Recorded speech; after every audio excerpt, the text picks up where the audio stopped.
The day we buried my wife Eleanor, my daughter-in-law Stephanie wore red heels to the cemetery. Red heels. At a funeral, I noticed them clicking against the marble floor of the funeral home, then sinking slightly into the damp grass as we stood around the casket. My son Kevin stood beside her, his face appropriately somber, but his eyes kept darting to his phone. Eleanor and I had been married for 46 years. We built Mitchell Construction together, from nothing. Started with one pickup truck and a toolbox in 1978. By the time she got sick, we had over 200 employees and contracts across 3 states. She handled the books, the clients, the impossible task of keeping me organized. I poured the foundations, raised the frames, and somewhere along the way, we raised a son. Or so I thought. 3 days after the funeral, my attorney called. David Chen. Good man. Sharp. He'd been handling our affairs for over 20 years. Harold, we need to schedule the reading of Eleanor's will. She left specific instructions. Can't it wait, David? She wanted it done within the week. Her words exactly. So there I was, sitting in David's conference room on a Thursday morning, still wearing the same black suit I'd worn to bury my wife. Kevin sat across from me, Stephanie glued to his side like she was afraid he might escape. She'd dressed up for this. Full makeup, designer dress, jewelry that probably cost more than my first truck. David cleared his throat and began reading the standard legal language. I barely listened. My mind kept drifting to Eleanor, to the hospital bed, to her hand growing cold in mine. Then Stephanie interrupted. Can we skip to the important part? She said. The company, the house, the accounts. Kevin shifted uncomfortably. Steph, maybe we should. No, Kevin. We've been waiting long enough. Your father is 68 years old. He doesn't need to run a company anymore. It's time for the next generation. I looked at her. Really looked at her. This woman, my son, had married 12 years ago. The woman who had slowly, methodically, pushed herself between Kevin and us, who convinced him to move across town, who always had an excuse for why they couldn't come to Sunday dinners. The next generation, I repeated. She smiled, that cold, practiced smile that never quite reached her eyes. Kevin has been preparing for this. Harold, we've been preparing. We have plans for Mitchell Construction, expansion plans, modern ideas. No offense, but the company needs fresh blood. David looked at me. I nodded for him to continue. The will was straightforward at first. Some charitable donations. A few family heirlooms to old friends. Then, David reached a section that made him pause. This is unusual, he said. Eleanor added a codicil 6 months before her passing. What kind of codicil? Stephanie leaned forward. David read aloud. All business assets, including 100% ownership of Mitchell Construction, LLC, all real estate holdings, and all financial accounts shall pass to my husband, Harold Mitchell. Upon his death or voluntary transfer, said assets shall pass only to biological heirs of the Mitchell bloodline. This clause is non-negotiable and shall be verified by genetic testing if disputed. The room went silent. Stephanie's smile flickered. What does that mean exactly? It means, David said carefully, that Kevin would need to be Harold's biological son to inherit. Of course he's Harold's biological son. Stephanie laughed, but it sounded wrong. Forced. What kind of ridiculous clause is that? Who writes something like that into a will? I was wondering the same thing. Eleanor and I never discussed anything like this. We never had reason to doubt Kevin was our son. He was born in 1980, 2 years after we got married. I was there in the delivery room. I held him when he was still covered in blood and vernix. Eleanor was very specific, David continued. She said Harold would understand when the time came. I didn't understand. Not then, but I would. After the meeting, Stephanie cornered me in the parking lot. Kevin trailed behind her, looking like a whipped dog. Listen to me, Harold. She jabbed a finger at my chest. I don't know what game Eleanor was playing, but we both know Kevin is your son. You need to sign those papers now. Transfer the company. Do the right thing. The right thing? I stepped back. My wife has been dead for 5 days. Stephanie. 5 days. And you're talking about signatures and transfers? Someone has to think about the future. Kevin finally spoke. Dad, maybe we should. Should what, Kevin? What do you think we should do? He opened his mouth, then closed it. Looked at Stephanie. Waited for instruction. That's when I realized how far gone he was. My son. The boy I'd taught to fish and throw a baseball.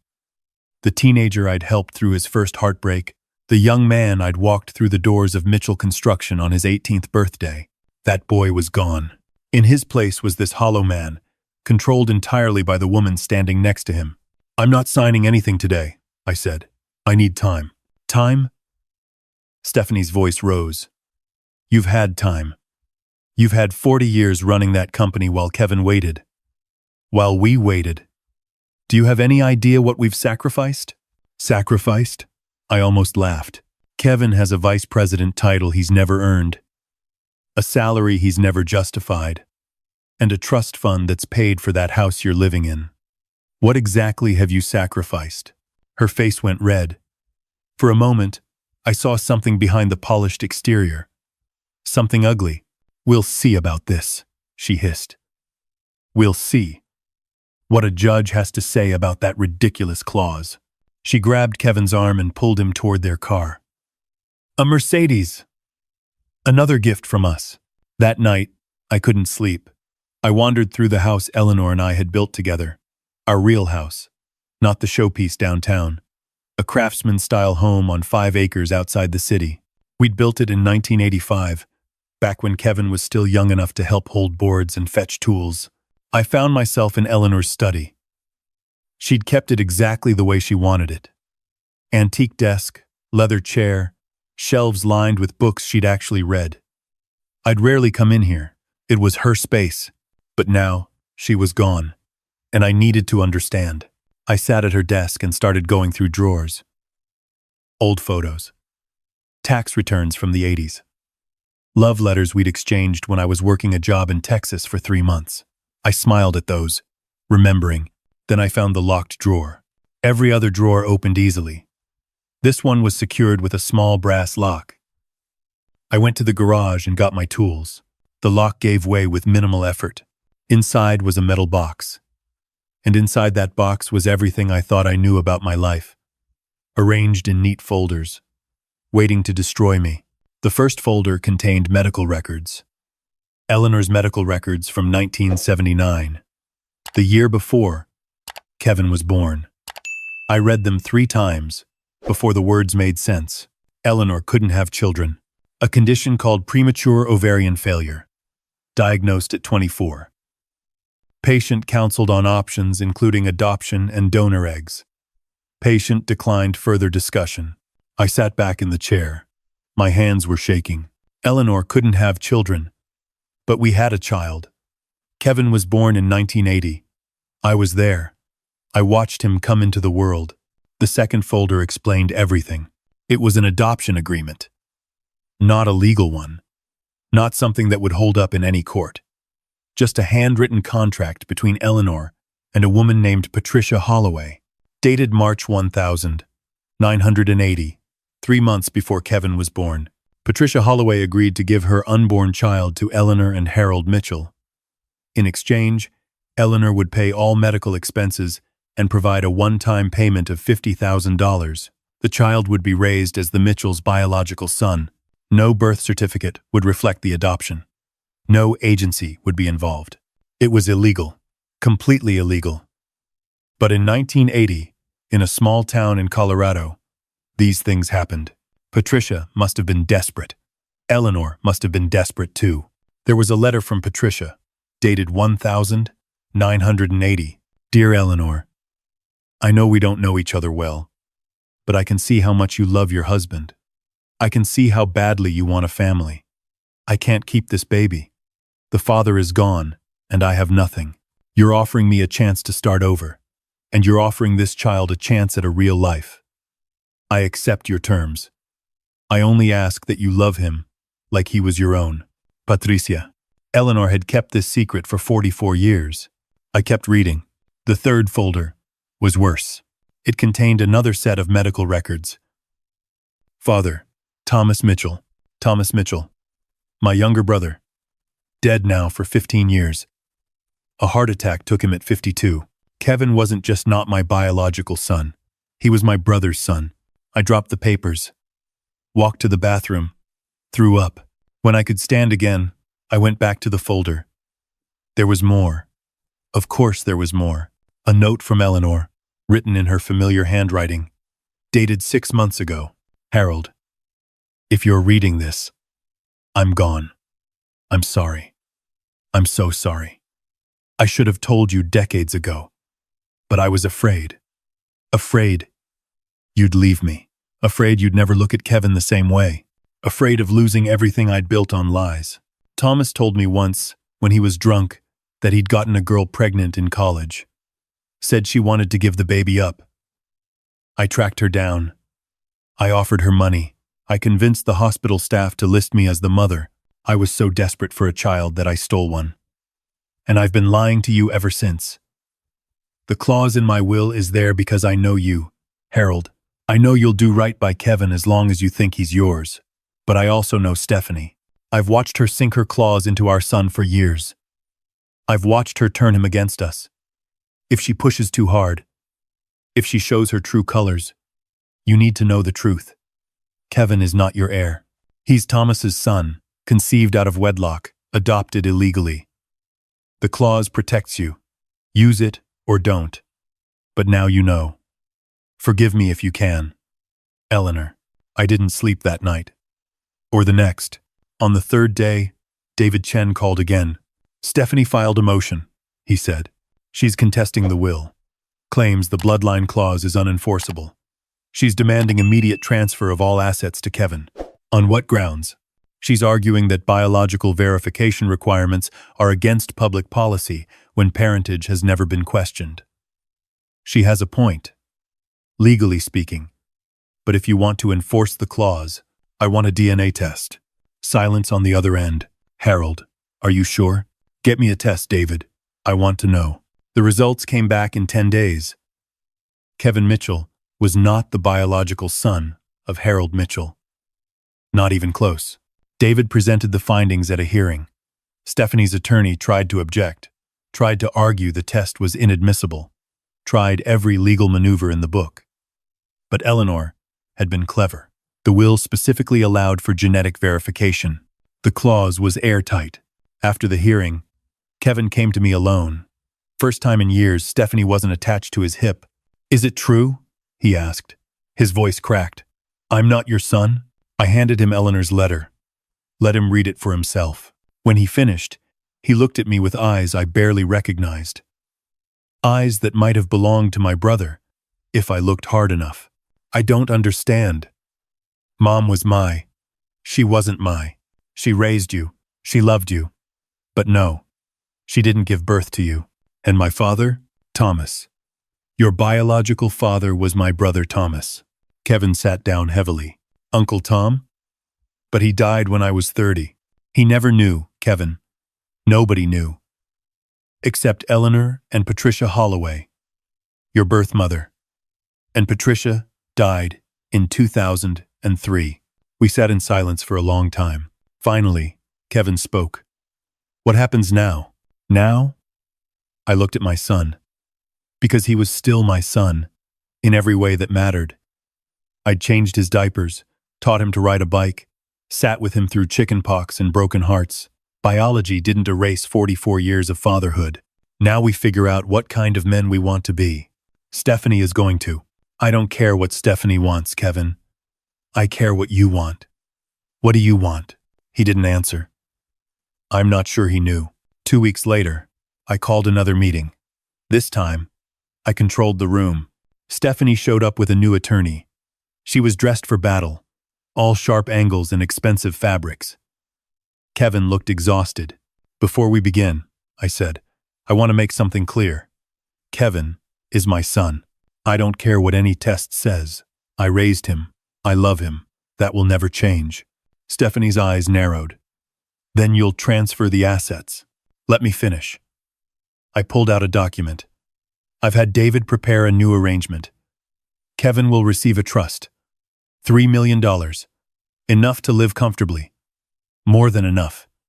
Actually, but Mitchell Construction stays with me, and when I die, it goes to charity. $3 million? Stephanie laughed. The company is worth 50 times that. You can't be serious. I'm completely serious. We'll fight this. We'll appeal. Appeal what? The DNA test was clear. Kevin is not my biological heir. Eleanor's clause holds. You have no legal standing. Stephanie turned to her attorney. He shook his head slightly. This is robbery, she spat. You're robbing your own son. My son would have been fine. But you were never going to let him just be fine, were you, Stephanie? You wanted it all. The company. The properties. The accounts. You've been waiting for Eleanor to die for years. Probably praying for it. And you couldn't even wait until she was cold in the ground before you started making demands. How dare you? I dare because I watched you. Watched you isolate Kevin from us. Watched you skip holidays. Ignore birthdays. Dodge every attempt we made to stay in his life. Eleanor used to cry about it. Did you know that? She'd lie awake at night wondering what she'd done wrong. Why her son had abandoned her. Stephanie stood up. Kevin, we're leaving. Kevin didn't move. Kevin, no. Stephanie froze. What did you say? I said no. Kevin looked at her, and for the first time in years, I saw something like my son in his eyes. He's right. You've been waiting for this. You practically salivated when Mom got sick. I saw you on the phone with real estate agents before she even died, asking about the house. That's not. Don't. Just don't. He turned to me. Dad, I'm sorry. I'm sorry I let her do this to us. To you. To Mom. Kevin. I swear to God. If you don't walk out that door with me right now, then what? Kevin stood up. He was taller than I remembered. What are you going to do? Stephanie. Leave me? Good. That's probably the best thing that's happened to me since we got married. She stared at him. The mask slipped completely. You'll regret this, she said. You'll come crawling back. Maybe. But at least I'll be crawling on my own two legs instead of letting you drag me around. Stephanie gathered her things and walked out. Her attorney followed, looking relieved to escape. Kevin and I sat in the conference room alone. What now? He asked. Now we start over. If you want, there's still a place for you at Mitchell Construction. Not as heir. Not as my successor. As an employee. You'd have to earn your way up, like everyone else. I'd like that. It won't be easy. The other employees know who you are. They'll be watching. I know. And you need to actually work. 7 a.m. starts. No leaving early. No special treatment. Kevin smiled. First real smile I'd seen from him in years. I remember what work is, Dad. I wasn't always like this. I know you weren't. That was 2 years ago. Kevin and Stephanie divorced 6 months after that meeting. She took what little she could get. Kevin moved into a small apartment near the office. Started showing up early. Staying late. The other guys were suspicious at first. But he won them over.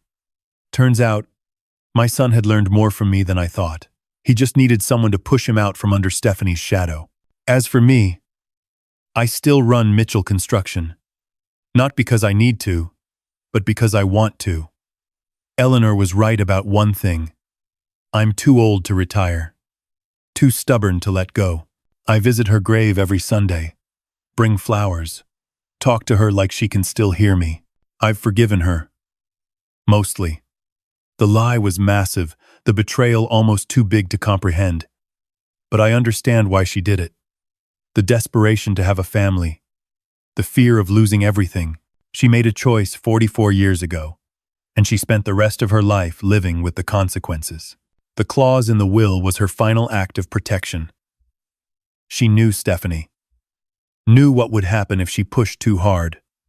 Eleanor gave me the weapon I needed and trusted me to use it wisely. I did. Kevin came to dinner last Sunday. Brought a woman he's been seeing. Sarah. Nice woman. Kindergarten teacher. Absolutely nothing like Stephanie. We sat on the porch after dinner, watching the sun go down over the mountains. Dad, can I ask you something? Anything. Do you ever wish you'd never found those papers? Never learned the truth? I thought about it. Really thought. No, I said finally. The truth hurt. Still hurts, if I'm honest. But living a lie hurts more. Your mother carried that weight for 44 years. I saw what it did to her. The guilt, the fear. She could never fully relax, never fully enjoy what we had because she was always afraid it would fall apart.